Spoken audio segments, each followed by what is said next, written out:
What's up, guys? Today we take it to the car. I didn't have a space today, so we'll take it to the car. All right, carrying on.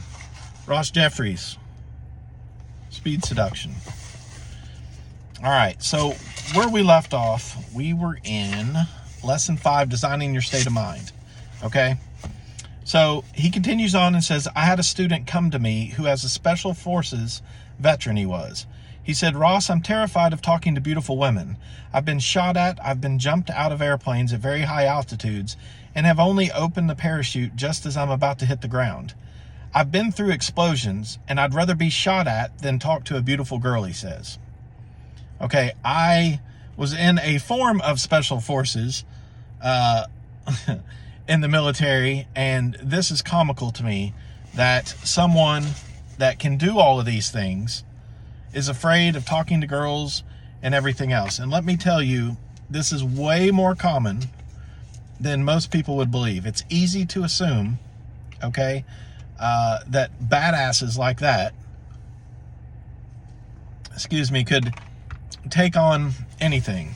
But most of them are very introverted and find it hard to ask for help is the part that makes me laugh, okay? So he says, I was weighing this up and thinking, getting shot at or talking to a beautiful girl, he says. It didn't quite weigh up for me. In his mind, based on the representations he has built in his mind and the meaning that he has attached to it, he was quite terrified. It was no joke. All right, I believe him in this story, okay? I believe that no matter what, you could look at all walks of life and find someone that is very inadequate at meeting girls. All right, doctors, lawyers. I will guarantee you, some of you guys have your favorite celebrities and they have no idea how to talk to people. They know how to act, as in what you see on TV in the movies, but they don't know how to talk to people. All right, so don't be as shocked as I was when you meet people that you think so highly of. All of us have the ability to struggle at this. And we look at certain people and we're like, oh man, this comes so natural to this person when they're around women. But nothing is exactly natural in that sense, okay? Most of this in these books, what I'm teaching you, most of this is learned behavior. Now, some of it is naturalness, and if you're not born with it, well, that sucks for you, and that's just life. But most of this can be learned and practiced. Keep that in mind. You have to practice, guys. All right, so one of the things he says I try to do as a teacher is to try to bring up a counterexample to begin to get leverage into a person's belief system. I said, let's say that there's a beautiful woman standing across the room. You really want to talk to her. Could you talk to her? He started to shake his head and said, no, I couldn't do it. Okay, it's the same special forces guy, all right? I said, what if there was an attacker sneaking up behind her, about to slit her throat with a knife? Could you talk to her then? He said, hell yeah, I could. I'd go over there, break the guy's arm, and maybe even kill him on the way down to the ground. I'd tell her to look out. I said, when there's no physical danger and it's just her, you're terrified. When there's someone with a knife and someone that could hurt you or hurt her or someone else, you've got no fear. Does that make any sense, he says? That's true. It doesn't make any sense, the special forces soldier said. It was the meaning that he had attached to it. First of all, he assumed that he was going to get rejected, whatever that means, and that would be a terrible thing to him. It would mean that he was not an attractive guy to any woman. I turned it around and gave him a different meaning. All right, so I have preached on this before, and if you guys have missed one of my previous videos, rejection is healthy, okay? Rejection's healthy, and you guys need to get out there and try and get rejected. You're going to, okay? Let me tell you a story. It's story time, fellas. I'm not going to mention any names here, but I'm going to teach you a way that I used to teach some of my peers.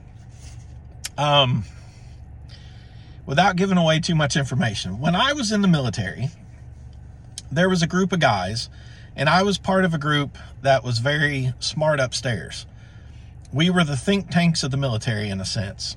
And basically, all nerds. No one really had too many social skills.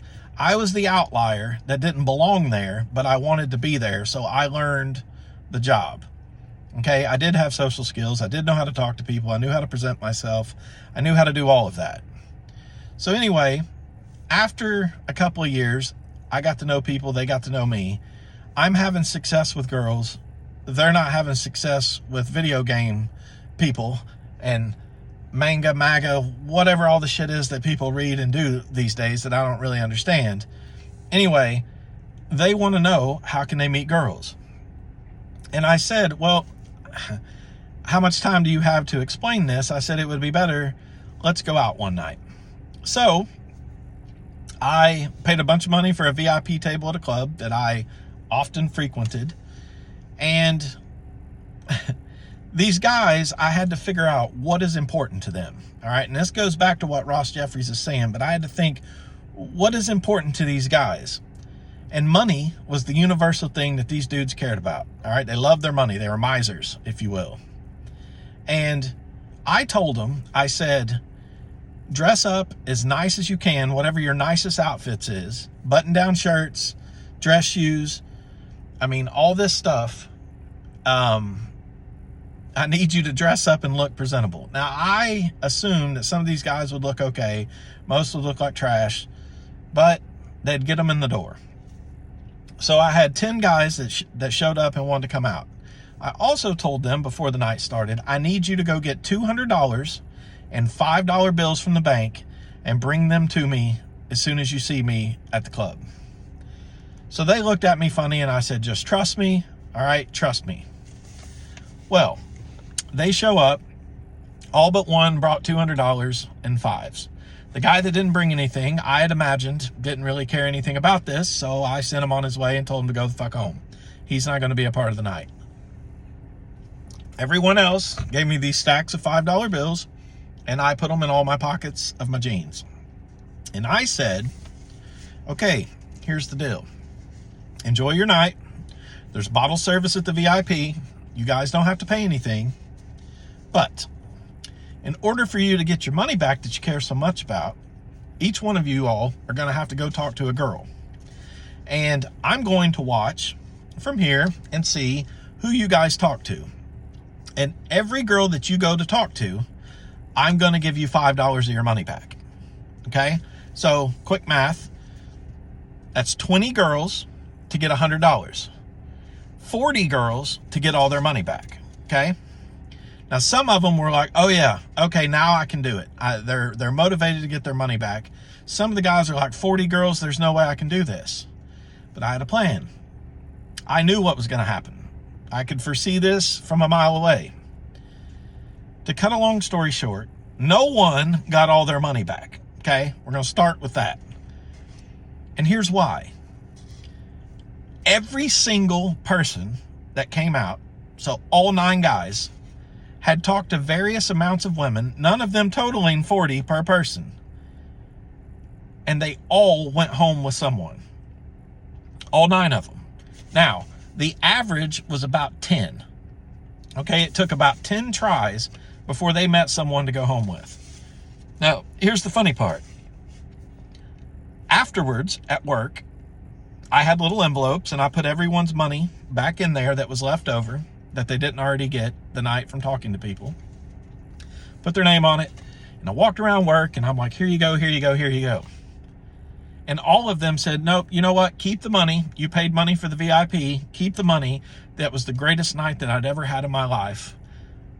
Best $200 they'd ever spent. And what I had learned that night was no matter who you are, what you look like, anything else, there is a way for you to change being afraid to do anything. You just have to find out what motivates someone. Okay? And for these guys, it was money. And most people, it is money. But no matter what any of you guys are terrified about, whatever you find near and dear to your heart, you offer that and you can get over any fear that there is. Okay? So that's the point of that story. And I've only told certain people about this because a lot of people had thoughts about what I had done during this, and I don't really fucking care because I took a group of guys that were very inadequate in many ways in life, and I turned that around. And the funny part is, this is hilarious. 2 of those 9 dudes got married to the girl they met that night. Okay? All right, so we're going to move on a little bit. Sorry, I love story time. I had to throw that in there. So as he says, it was the meaning that he attached to it. First of all, he assumed that he was going to get rejected, whatever that means. All right, so he was afraid of rejection. You can change the meaning that you create. The meaning I want to suggest is not that you know that you're going to succeed, because that is really equal as a silly prediction as knowing you're going to fail. You really don't know. You can have some probabilities. I would change the meaning of success or failure. I would say you're going to either enjoy the process of getting what you want, or you'll really enjoy the process of learning what you need to get what you want even better. You're always going to extract something from it that's useful. We'll get to be a little bit later in this presentation, he says, when I'll talk about acceptance, extraction, confidence. And he's right, in a sense. No matter what interaction you have with people, you're always going to gain something. Rejection, you gain something. Success, going home with someone, whatever that means to you. Is that a relationship? Is that someone to cuddle with at night? Is that someone to fuck their brains out? It's up to you, whatever you're into. But whatever your success is, there are things to learn from your failures, okay? And your successes equally, all right? And I wish I would have done this because I could recall things a little bit better out of all the people I'd been with in my life. I wish I would have made like a 1-page journal entry. This is goofy, I know. A 1-page journal entry of every person I spent the night with and wrote it in a book and kept that fucking book now to where I could go back and remember with 100% clarity all of these things. It would have been very helpful. And it would have been fun, I think. When you get married, maybe not keep that book around, but, you know, it would have been interesting. All right, so you can change your physiology. Many guys who say they have approach anxiety or a fear really don't. What they have is overamping. If there was a disgusting, horribly fat woman of 500 pounds with a cookie crumbs and her mustache and back boobs, I said, go ahead and talk to her. Most guys would say, I can do it. They wouldn't want to, but they could. Okay? So he's saying that people that society has deemed as ugly and fat and gross, it's easy for people to talk to, but the people that are perceived as Barbie dolls and beautiful and all this other stuff are hard to talk to. Ask yourself, why is that? Why can you talk to the fat, disgusting pig, but you can't talk to the beautifully manicured model? That doesn't make sense. They're both human beings, and both could equally not like you. We think the fat, disgusting pig is going to love that you're around and entertain the conversation even more. Let me tell you something. I got rejected once by a fat, disgusting cow, and that's a story, but I will save that for later. And it's the reason of why I've talked to her to get to her friend. That rejection hurt. That one hurt. All right? So don't assume that you can talk to anyone. All right? Anyway, with a really beautiful woman, it's not fear, it's overamping, he said. All right. So much sexual energy is running through the circuitry that the guy just can't think straight. And I would say that that is probably the most common form that's going to happen, okay? You're so sexually charged and attracted to this person that you think, oh my God, there's no way in the world that I can talk to this person, all right? Whatever. So, who could? Well, he says the solution there is to work with the physiology to show them how to de-amp themselves and ground that sexual energy into the ground, through their feet, shift their breathing, and shift their posture. With some people, it's the psychology that provides the leverage. You can change the internal representations. I have something called the orgasmic basketball bounce, he says. When I get people to visualize the feeling, externalize it, turn it into a symbol, and shift it back into their body, it radically changes them, and I don't have time to go through that here, but you can find it in his Fear to Charisma DVD, he says. I will not be buying that shit. All right. You can shift, shut off, or lower the volume of the internal dialogue. I often say to guys who have a voice that rags on them, what if you were driving down the street and there was a little man sitting on your shoulder? All right. Every time you're about to take a turn, he would yell, look out. You'll probably get into an accident. Okay. He says, this is from my through my NLP teacher, Richard Bandelier. You can turn down the volume or make the voice that rags on you really pleasant. Give it a confident tonality. The bottom line is that even with all these tools, I'm not here with you. I can't talk to you through this recorded medium, he says. If you join my coaching club, I can do it quickly.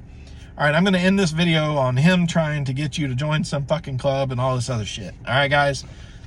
Thanks for hanging out today. Like, subscribe, thumbs up, comments, ask me questions. Tell me what I'm doing good, what I'm not doing good. Tell me what you want to see in the future. Again, Speed Seduction. That's Ross Jeffries right there. Love you guys. We'll see you on the next video. Later.